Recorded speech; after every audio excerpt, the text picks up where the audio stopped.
मुल्क में कोरोना के मामले लगातार बढ़ते जा रहे हैं। 3100 से ज्यादा मामले आ चुके हैं। आपको बताते हैं कि मुल्क में कोरोना हॉटस्पॉट शहर कहां कहां हैं।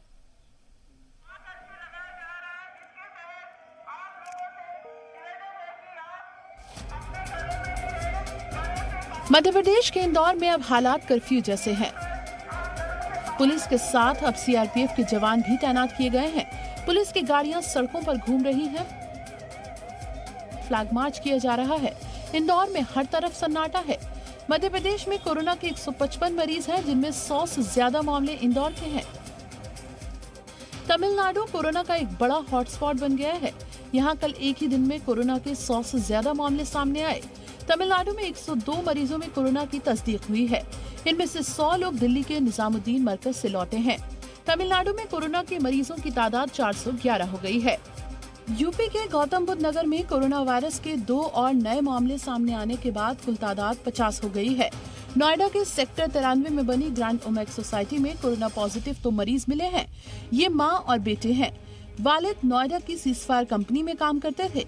सीजफायर कंपनी से ही नोएडा में सबसे ज्यादा कोरोना पॉजिटिव मरीज निकले हैं। अगले 2 माह तक पूरी सोसाइटी को सैनिटाइज किया जाएगा। मुल्क में कोरोना के सबसे ज्यादा मामले महाराष्ट्र में हैं। महाराष्ट्र में कोरोना के मरीजों की तादाद 490 हो गई है, जिसमें 235 मरीज मुंबई के हैं। मुंबई में 17 लोगों की मौत हो चुकी है। महाराष्ट्र में कोरोना पीड़ित लोगों की संख्या लगातार बढ़ती जा रही है, जो कि एक चिंता का विषय है। इस वक्त हम मुंबई के ईस्टर्न एक्सप्रेस हाईवे पर हैं। आप देख सकते हैं रोजाना की तरह पुलिस जो है वो चेक कर रही है। लॉकडाउन की स्थिति में हर व्हीकल्स, हर टू व्हीलर को चेक करने के बाद ही जो है वो छोड़ा जा रहा है। जो एसेंशियल सर्विस में जो व्यक्ति काम कर रहा है उसे ही सिर्फ अलाउ कर रहे हैं। आपको बता दें, महाराष्ट्र में अब तक कोरोना पीड़ित की संख्या 423 हो चुकी है। राजस्थान के जयपुर में 33 पॉजिटिव मरीजों की तस्दीक के बाद रामगंज इलाके में कर्फ्यू नाफिज कर दिया गया है।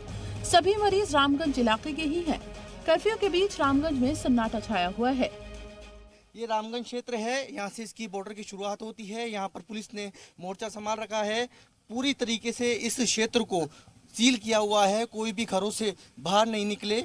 इतना ही नहीं, अब तक जो परेशानी आ रही थी कि जो लोग हैं जो मेडिकल टीम को सहयोग नहीं कर रहे थे, स्क्रीनिंग के लिए लोगों से अभद्र व्यवहार कर, लोग जो है मेडिकल टीम से अभद्र व्यवहार कर रहे थे, उसके बाद एडिशनल डीसीपी नाजिम अली को इस क्षेत्र की जिम्मेदारी दी गई। उन्होंने 26 ऐसी टीमें बनाई जो कि मेडिकल टीम के साथ एसडीआरएफ और जो पुलिस की जो पुलिसकर्मी हैं उनको तैनात किया गया, जिससे कि लोगों से अपील की गई कि वो स्क्रीनिंग कराएं, उनके स्वास्थ्य की जांच हो सके। साथ ही में ये भी कहा गया यदि उनको कोई भी दिक्कत होती है तो वो उन्हें बताएं। किसी भी प्रकार की कोई भी अभद्रता नहीं करे, मेडिकल टीम का सहयोग करे। और यही कारण है कि उनकी समझाइश का असर भी देखने को मिल रहा है। लोग अब खुद स्क्रीन कराने के लिए आगे आ रहे हैं और मेडिकल टीम को भी पूरी तरीके से सहयोग कर रहे हैं। कैमरामैन विजय कर्ण के साथ दीपक गोयल, जी मीडिया, जयपुर।